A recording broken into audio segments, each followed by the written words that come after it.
ಮತ್ತೊಂದು ಕಡೆ ಗೃಹಲಕ್ಷ್ಮಿ ಯೋಜನೆಯ ಕುರಿತ ಚರ್ಚೆ ಇವತ್ತು ಕೂಡ ನಡೀತು. ಕಾರಣ ಅಂತ ಅಂದ್ರೆ ಸಚಿವೆ ಲಕ್ಷ್ಮೀ ಹೆಬ್ಬಾಳ್ಕರ್ ಮುಂದಿನ ವಾರ 24ನೇ ಕಂತನ್ನ ಬಿಡುಗಡೆ ಮಾಡೋದಾಗಿ ಹೇಳಿದ್ದಾರೆ.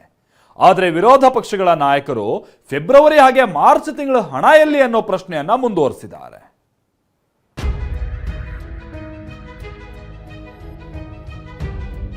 ಗೃಹಲಕ್ಷ್ಮಿ ಫಲಾನುಭವಿಗಳಿಗೆ ಸಚಿವೆ ಹೆಬ್ಬಾಳ್ಕರ್ ಗುಡ್ ನ್ಯೂಸ್. ಸೋಮವಾರದಿಂದ ಮುಂದಿನ ಶನಿವಾರದ ಒಳಗಡೆ 24ನೇ ಕಂತು ಬಿಡುಗಡೆಯಾಗುತ್ತೆ.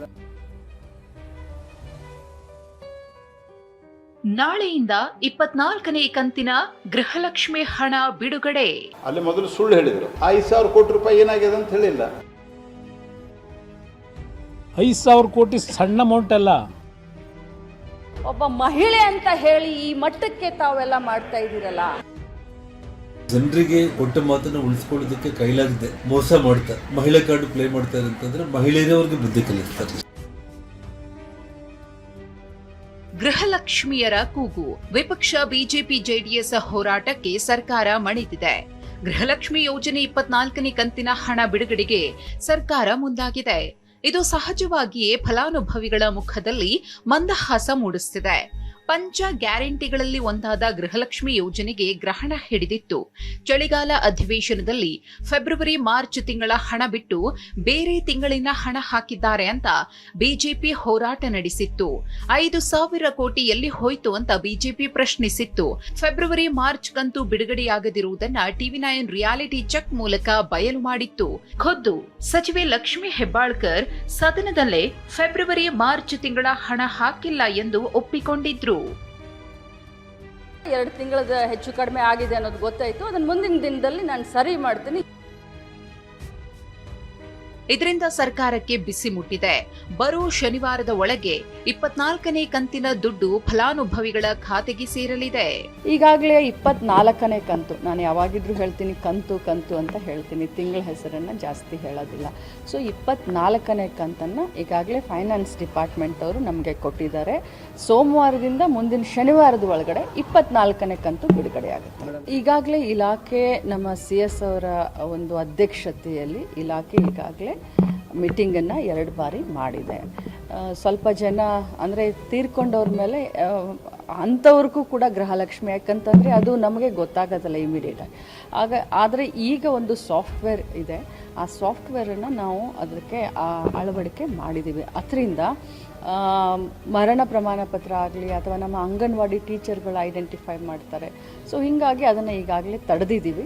1 ತಿಂಗಳು ಹೋಯಿತು, ನಾನು ಅದನ್ನು ಹೇಳಲಿಕ್ಕೆ ಬಯಸ್ತೇನೆ. ಬಟ್ ಅದನ್ನು ರಿಕವರ್ ಮಾಡಬೇಕು ಅನ್ನುವಂಥದ್ದು ಹೊಣೆಗಾರಿಕೆಯನ್ನು ಕೂಡ ಕೆಲವು ಬ್ಯಾಂಕ್ಗಳಿಗೆ ನಾವು ಹಾಕಿದ್ದೀವಿ.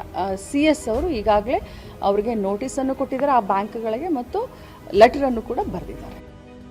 24ನೇ ಕಂತು ಅಂದ್ರೆ ಯಾವ ತಿಂಗಳಿನದ್ದು ಅನ್ನೋದಕ್ಕೆ ಸ್ಪಷ್ಟತೆ ಇಲ್ಲ. ಅಲ್ಲದೆ ಫೆಬ್ರವರಿ ಮಾರ್ಚ್ ತಿಂಗಳ ಬಾಕಿ ಕಂತಿನ ಬಗ್ಗೆಯೂ ಸಚಿವೆ ಸ್ಪಷ್ಟನೆ ಕೊಟ್ಟಿಲ್ಲ. ಈ ಮಧ್ಯೆ ವಿಪಕ್ಷಗಳು ವಾಗ್ದಾಳಿ ಮುಂದುವರಿಸಿವೆ.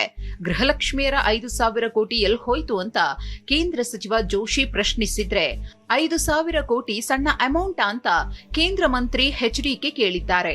ಅತ್ತ ಶಾಸಕ ಜನಾರ್ದನ ರೆಡ್ಡಿ ಸಚಿವೆ ಹೆಬ್ಬಾಳ್ಕರ್ ವಿರುದ್ಧ ಕಿಡಿಕಾರಿದ್ದಾರೆ. ಅಲ್ಲಿ ಮೊದಲು ಸುಳ್ಳು ಹೇಳಿದ್ರು, 5,000 ಕೋಟಿ ರೂಪಾಯಿ ಏನಾಗಿದೆ ಅಂತ ಹೇಳಿಲ್ಲ.